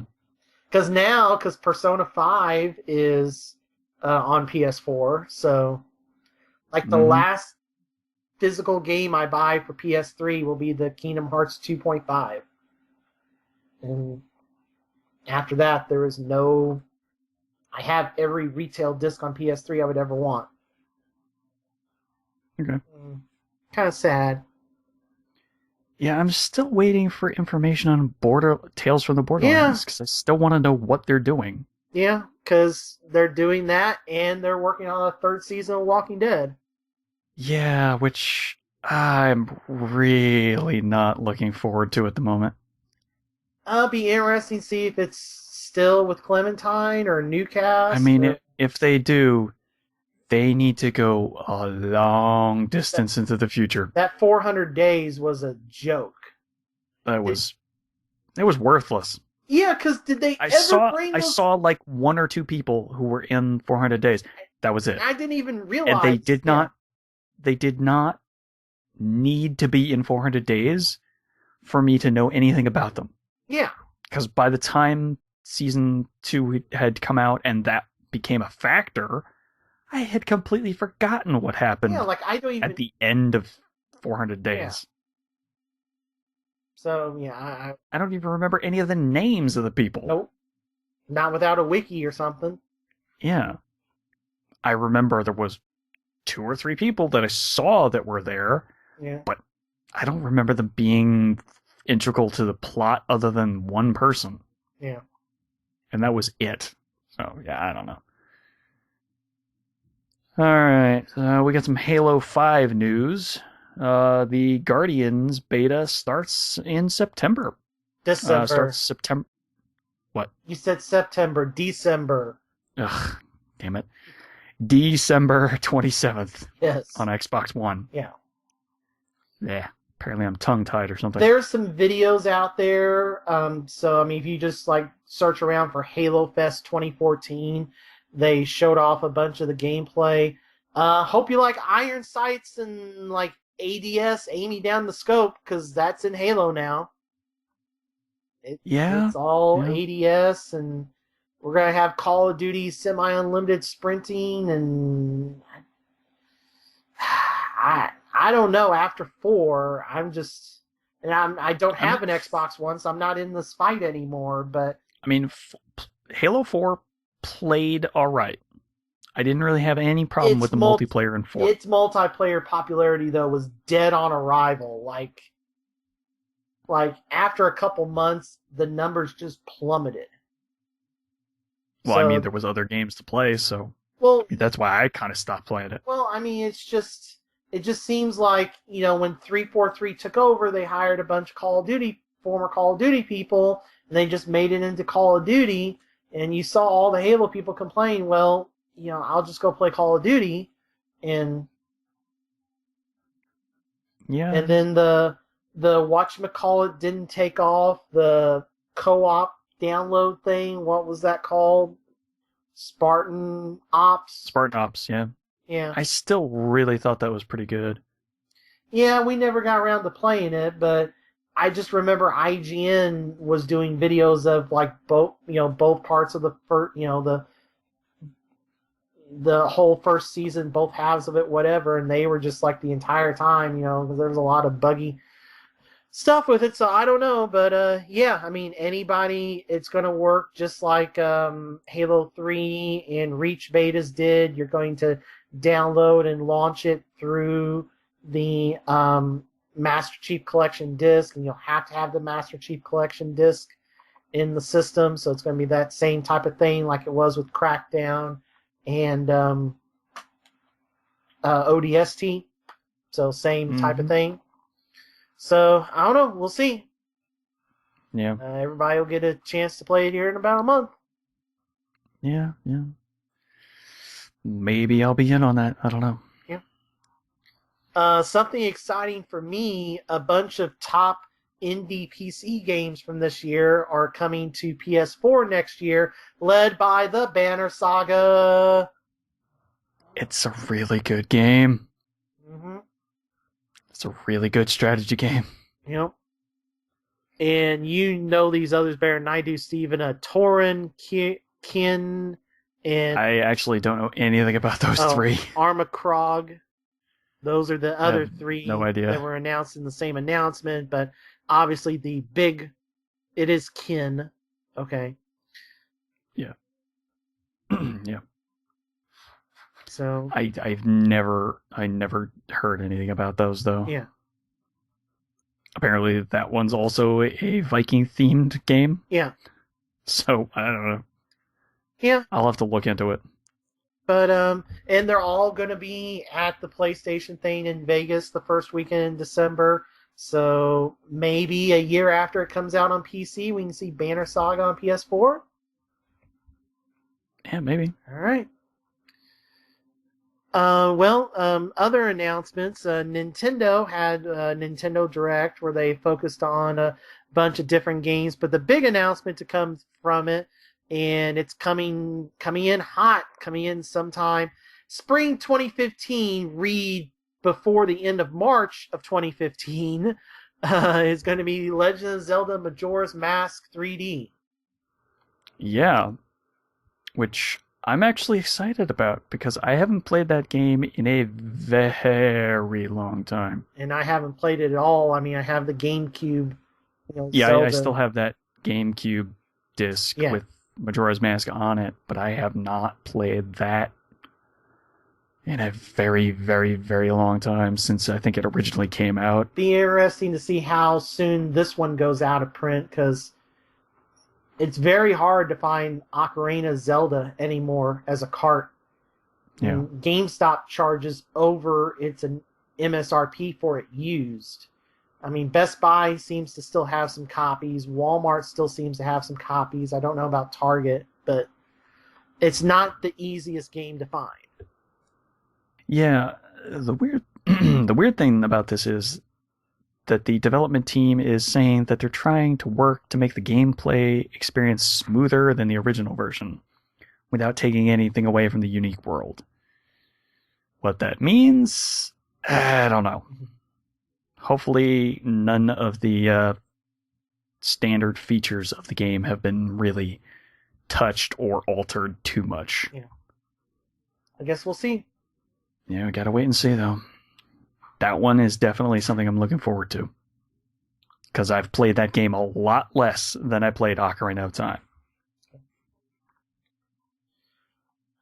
Moving on, Microsoft, in a dread to GameStop workers everywhere, has filed a new Battletoads trademark. Now, why is this a problem? There's a stupid thing that was popular 3 years ago, but still happens, where you call GameStop and this has been on YouTube, and you just look up, I'm sure, like Battletoads GameStop, and there'll be some recording of people doing prank calls. You call GameStop and ask if they have Battletoads. This was a popular phone prank. And that's it? Yeah. I fail to see the humor in that. I do as well.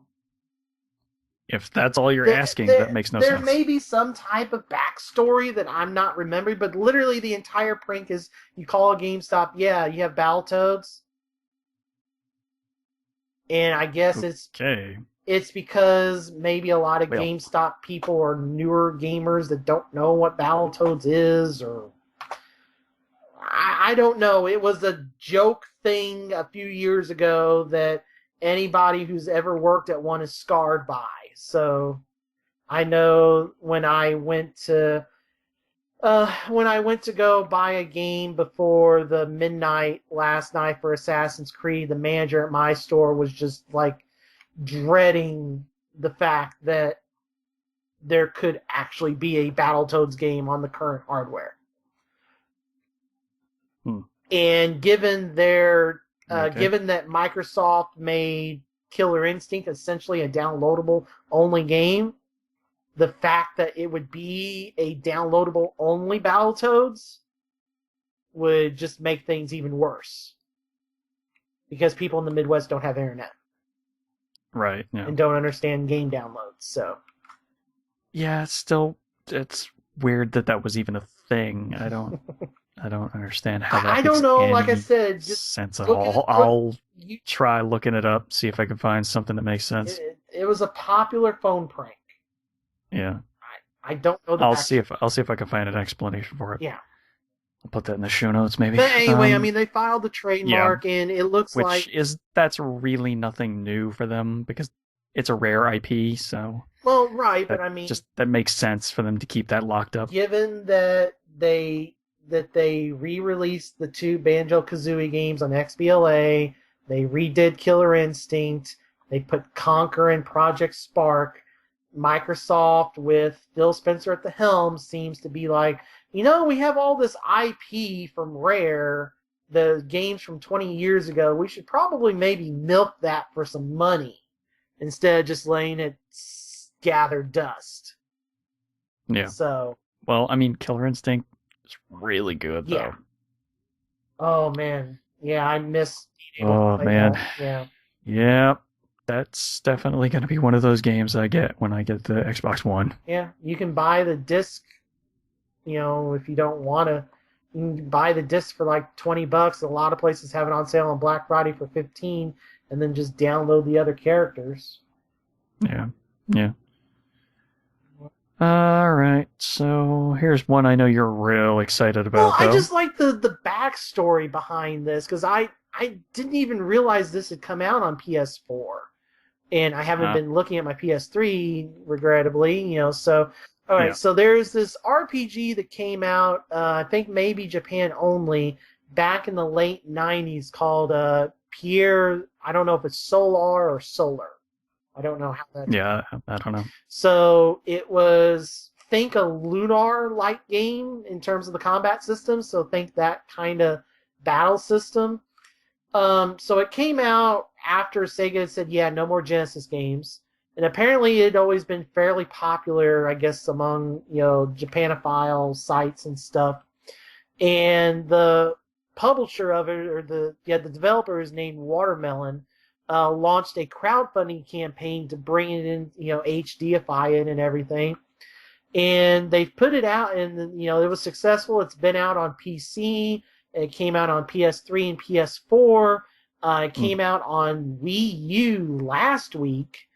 And then it's coming out a week after, right before it's going to come out like next week as of this November 21st. The 21st for Xbox One for $15. I mean, I looked at the trailer and it just, if you liked Lunar, this seems like a cool game to keep your eye out for, or maybe a sale or whatever. I like the story behind it.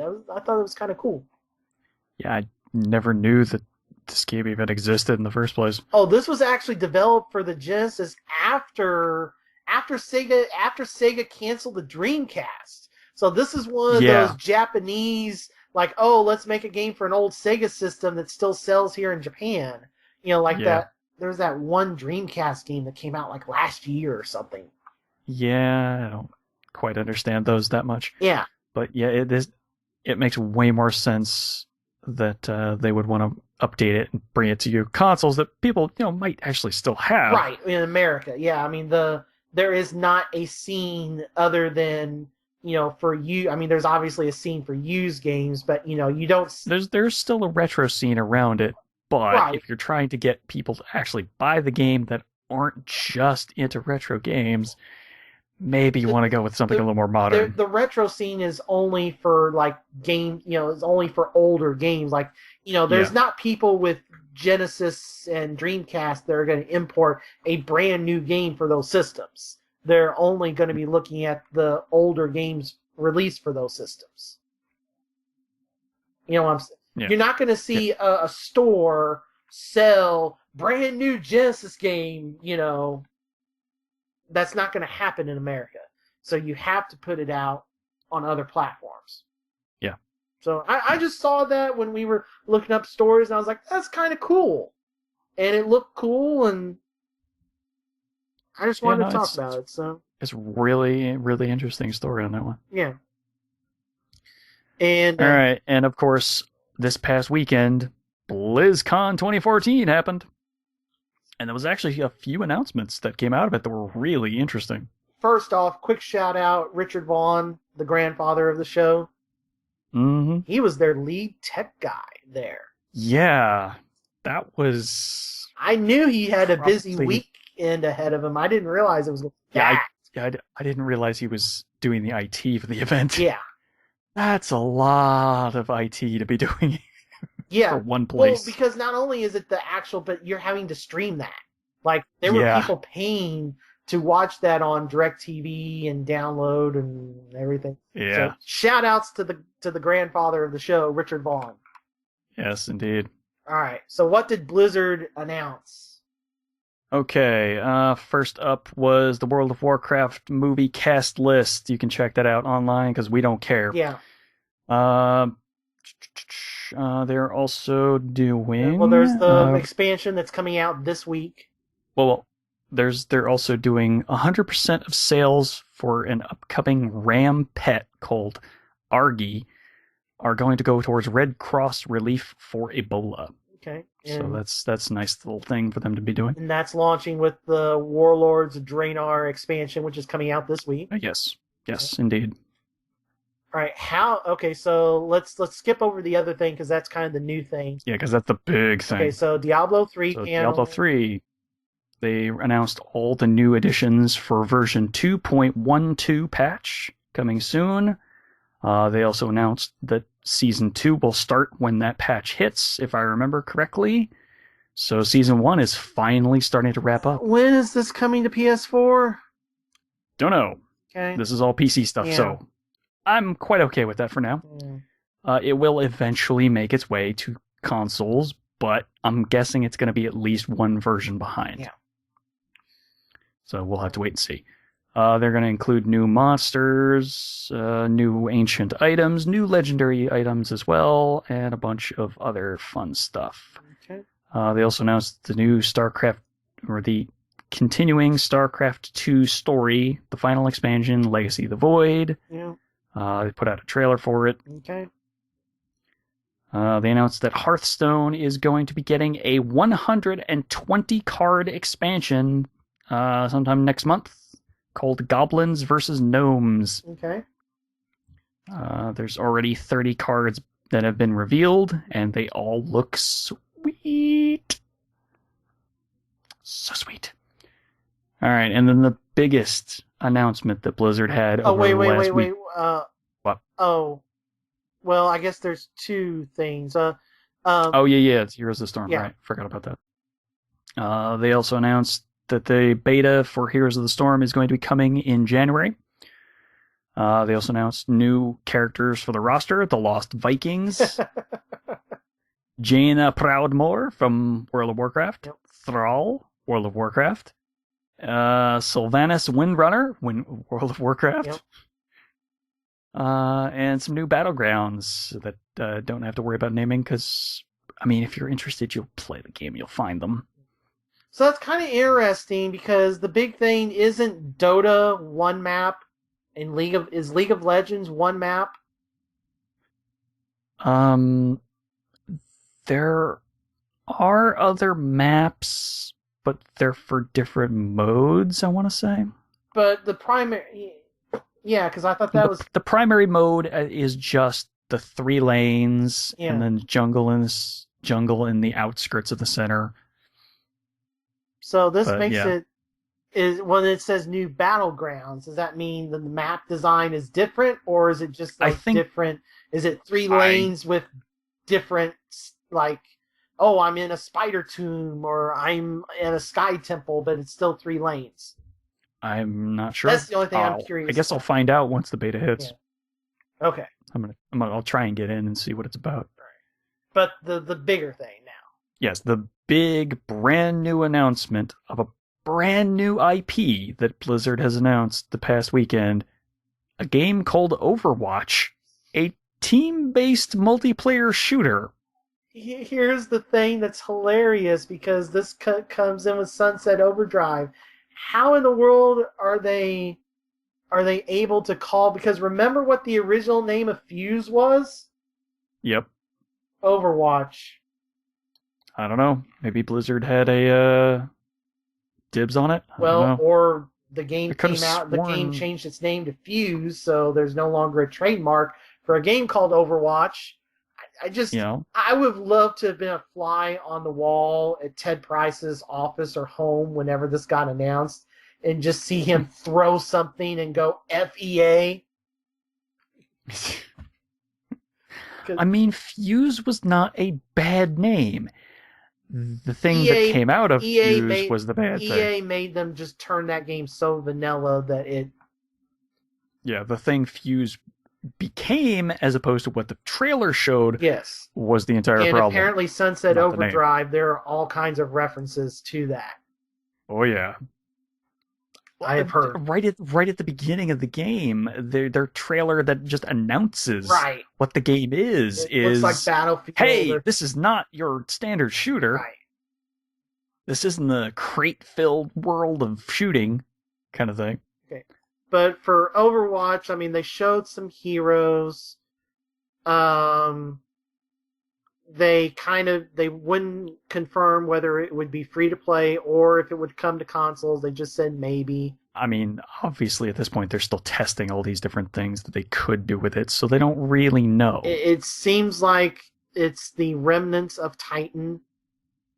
Yeah, there was a couple things that came out of it that went into Overwatch, yes. Yeah. So, I don't know. So this is what we get instead of Titan, Yeah. which I think this is a much better choice actually. I don't know. Like, again, this is probably Well, going to be PC focused, but yeah, but as opposed to a MMO, well, right. this is a much better choice. Yeah, but is there really? I mean, Left 4 Dead and Team Fortress 2 and all this stuff, even your Paydays, isn't this genre kind of? I mean, Team Fortress, yes, there's comparisons to be drawn there. Counter-Strike would be probably another better comparison. Well, right, but that's what I'm saying. It seems like, I mean, granted, 3 of the 4 games I just said were all Valve IP, so maybe this is Blizzard trying to get, but is there just room for that? Because not only do you have that, but you're going to have your Battlefields and Call of Duties, and you're going to have Star Wars Battlefront next year, which is going to be on PC and by DICE. So I mean, technically, Call of Duty isn't really a team-based multiplayer shooter. Well, right. It's an online multiplayer shooter, but it's not really team and class-based. Is this Blizzard just saying, okay, we want a game where it's a good shooter that's free to play and people pay us for hats or costumes or whatever? Is that what this is? I mean, it could turn into that, but at the moment, that's not what it is. Okay. I don't know. It's still really interesting. It is interesting, yes. It looks really nice. I'll link to the reveal trailer. Okay, I haven't seen. I'm not the biggest Blizzard fan, of course, so I mean, I make an exception for Diablo, and I've made an exception for Hearthstone, although I haven't played it forever, so I don't have any of the good cards or anything. But yeah, so not the biggest Blizzard guy in the world. I still have that grudge from Versus, so, but I don't know. It's interesting. It is interesting that it is their first new IP in 17 years. Yeah. Because World of Warcraft was based off of Warcraft and Diablo and StarCraft and. Mm-hmm. Yeah, they haven't really made much new in quite a while, other than technically Hearthstone. But even it's Hearthstone. It's tied in with Warcraft. Yeah. But still, it is a very, very different game. Yeah. And it was them taking their TCG in-house and digital and screwing over Cryptozoic. Yeah. So. All right. Final story. I mean, we joked about Oh boy. We joked a little bit about Assassin's Creed Unity, and I went through a couple of bad weeks. I mean, NBA 2K15 for the first couple of weeks first week was really bad. Second week was kind of but then it's been pretty smooth and no issues. Yeah, Drive Club has been a train wreck, tire fire, just disaster. Talk about constantly being on fire. Yeah. It's just been... This game has not had a minute when it has not been on fire since its release. The over-under on Evolution Studios closing is probably at 9 months. Yeah, it's... I mean, they're releasing new tracks set in Japan for the game. Yeah, that's great. You can't play the game online a month after it's come out. And the game is focused on get in. Yeah. And the free PlayStation Plus version, because the servers can't handle the few people that are trying to use it now, the free PlayStation Plus version has been indefinitely postponed. Yeah. Because why would you want to add more fuel to your fire that doesn't snuff itself out? Yeah, it's not looking good. Yeah, don't buy Drive Club. Yeah. Don't buy, and it sucks for PS4 users because you see Forza over there, and and I've heard horrible things about the crew. That seems to be another train wreck coming for Ubisoft. I've heard bad things about this second crew beta. I've heard bad things about this crew for a while. So, I haven't heard the same things as you have, I guess. yeah. So, I don't know. I have one customer that's really excited for it, and I'm just like, okay, man. Oh, jeez. Like, I'm just. I've I heard mean, one person that just, I was like, it does look kind of good when you see it, but from what you're saying, if you're trying to play it, that might be an entirely different story. You just look at that giant bomb quick look where the car hits the car hits something and just flies into space. It just keeps on flying. No. That's amazing. That's an amazing thing. That has to stay in there. That's just so good. All right. It's so good to watch that happen. All right. Well. Yeah. I think that's going to do it for the episode. Because we ran a little longer than I thought we would. Yeah. But hey, if you want to support the show, you can subscribe to iTunes or the Xbox Live Music Marketplace. Xbox Music Store. Yeah, I don't know. They keep changing it. We're on Stitcher Radio. Yes, on your smartphone applications. Steven will eventually have it on YouTube. Yep, I'll get the show up on YouTube probably a day or two after the audio version goes up. Links to all that can be found through our Facebook page. Just search Checkmate Arcade, 2 words. Mm-hmm. We also have a Twitter. It is at Checkmate Arcade. Indeed. Because I have a smartphone, if you message that account, I will likely be the one that sees it. I am at MSU Hitman if you'd be interested in following my retweets and not having to burn Jay Cutler jerseys, because I would never buy a Jay Cutler jersey, and warned people that this was not the road to go. Do not throw tens of millions of dollars at Jay Cutler. It will end in disaster. And I was proven right. Okay. And if you want to follow me and my odd musings about... There's a page for numbers on Wikipedia. There is literally pages for numbers.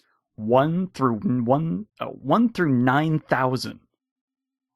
9,000 pages for the numbers between there. That is insane.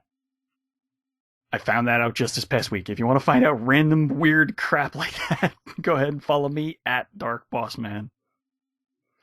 Alright, so that's going to do it for the show this week, where I have been lamenting the fact that the blue shell still exists and torments me to this very day. My name is Stephen Boss, the Dark Boss Man. And soldiers, today is the day. Join the fight and live the experience of one of the greatest games of this generation. Valkyria Chronicles is out for PC today. I am MSU Hitman Jason Billingsley. I'm going to turn. And what? Okay, go ahead. What? What? And what? Keep talking. I want this to be in the background as you wrap up. All right. I wasn't sure. I thought you were about to say something. Sorry. All right. So maybe we will see you on live, PSN, and maybe even on the net. Peace out, everybody. Bye, Valkyria Chronicles!